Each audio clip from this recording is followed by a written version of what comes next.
it's Natalie. So today I am leaving the Zoom meeting information. There's also a link from the week prior to the Zoom meeting. It is on Friday at 5 p.m. Central Standard Time, which I'm in Texas. If that helps, just Google it.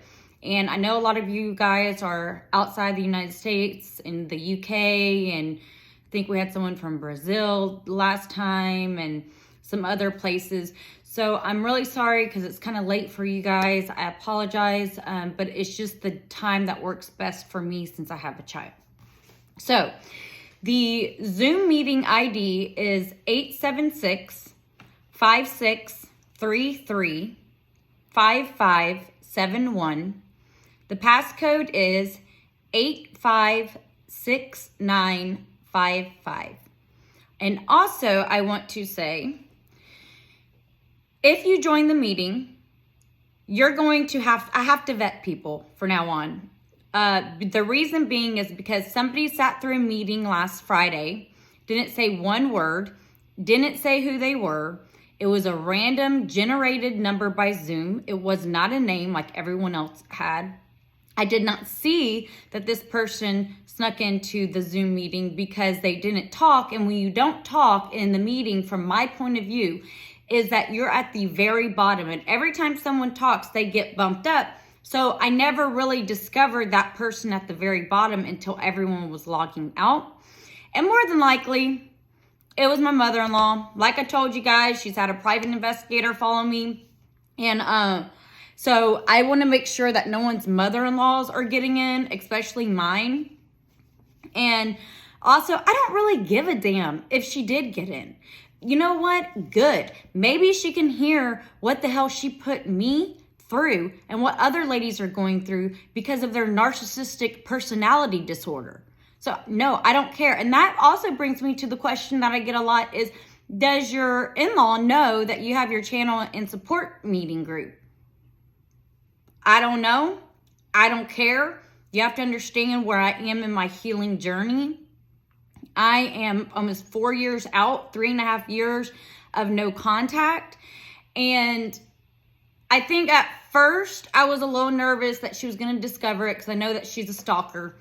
But then I just kind of started seeing how many women were out there and men out there that was going through the exact same thing I was going through. And once I got that confirmation that I wasn't the only person dealing with that, it gave me a strength in my character that I never knew I had.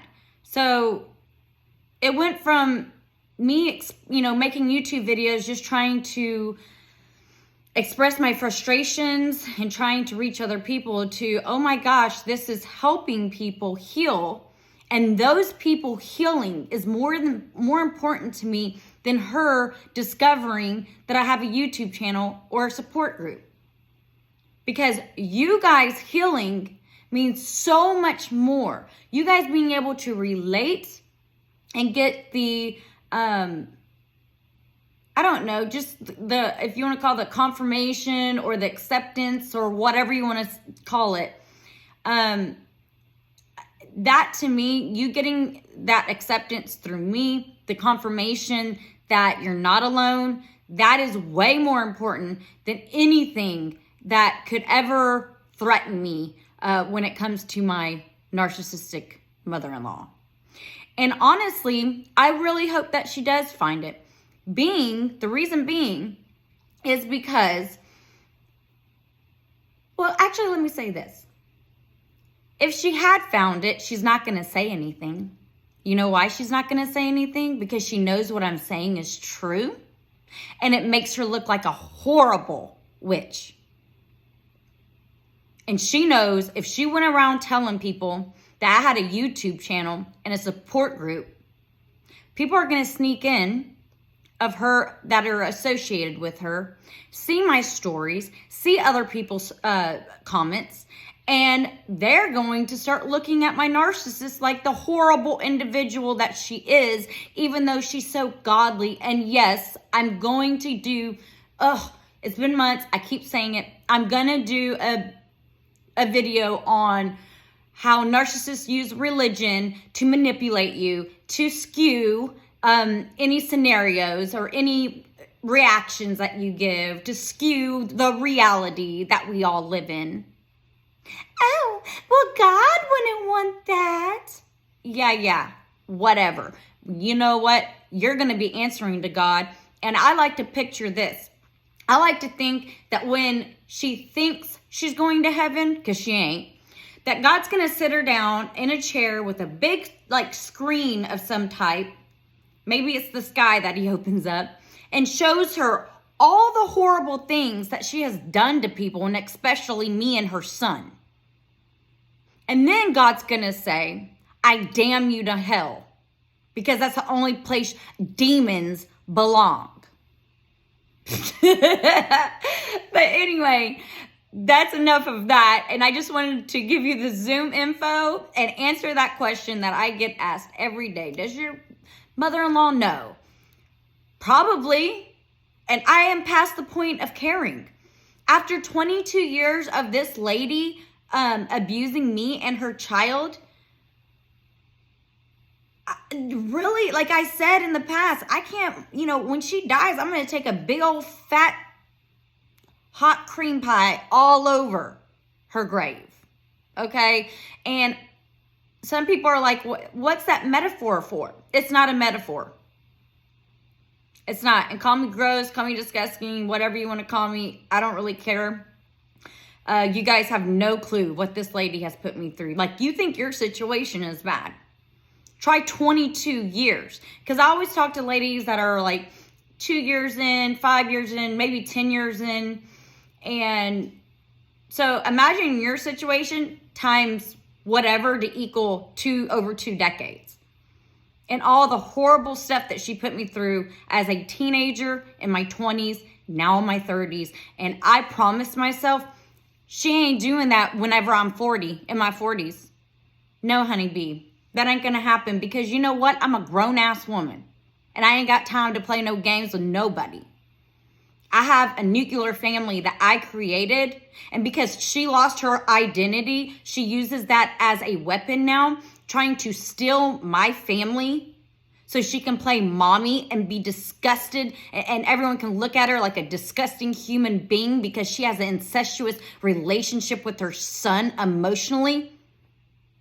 That's what this is all about. They're jealous of you. They're jealous at the fact that you stole their son, which means you stole their identity. They want their identity back. They don't care that it's incestuous. It's emotional incest. They're pissed off that you are stealing their, I don't know, it's just gross. It's creepy. It's weird. Like, you're not supposed to have that type of connection with your child sexually or emotionally. But these people do. And I guarantee you, if they could get away with it and it wasn't shamed on, they would definitely be having sex with these people. Trust me. They want to be their child's spouse. That's the reality that we're living in, unfortunately. And this is why they are so jealous of you. Because not only did you come into this family as the new matriarch, because remember, they're getting old and they're dying, okay? Most of the narcs that I know are in their 70s or later. So you are the new matriarch. You have beauty. You have brains. You have your physical and health you just have everything that they don't. You're physically fit. You're healthy. You have a good career. You're a good mother. You're young. All this that they thought at one time they were, because let's get real, most narcissists are dog ugly. They pretend and prance around like they're some beautiful human being, but looks don't make you beautiful, okay?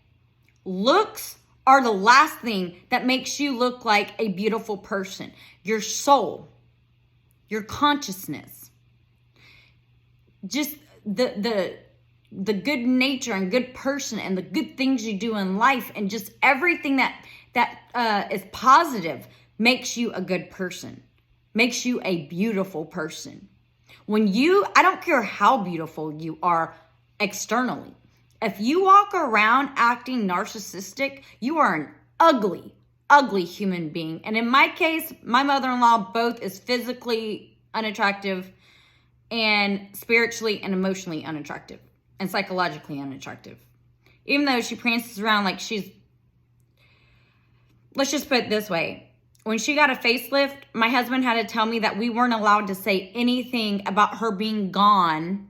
I think it was like for 2 months or something like that, while she healed in privacy at one of those luxurious resorts after all these rich women get their plastic surgery. So I see my mother-in-law. She looks completely different, right? Right? And I wasn't allowed to be like, what happened to you? Or wasn't allowed, like at that time, I wouldn't have said that. I would have been like, hey, did the surgery go okay? Really out of concern, out of love that I had for her. But we weren't even allowed to address that. That's how these narcissists are. They want to be young forever. They do stuff like this because they want to be like you. They might dye their hair your color. In my case, mine did. They might wear clothes like you. In my case, mine did.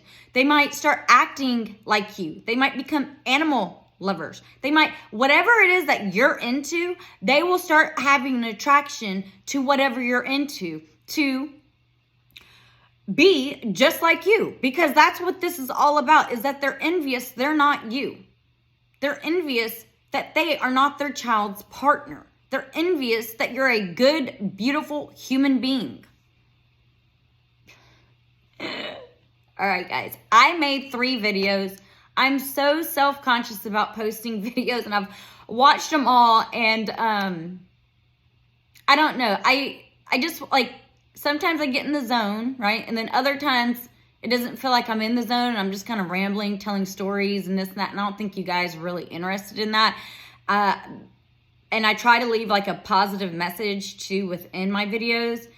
But guys, I've made a lot of videos that I've never even posted because maybe it's the insecurity in me. Maybe I feel like they're not good enough. I don't know. But I wish I had someone that I could be like, hey, look at this video. What do you think about it? But I don't. So now I have like hours of videos on my phone that I've never posted. Anyway, peace, love, and harmony. See you guys tomorrow, Friday. Yes, Friday, 5 p.m. Central Standard Time for the support group meeting. And if you're in another country, just Google it. You'll see I am in Texas, if that helps your Google. Okay, bye, guys.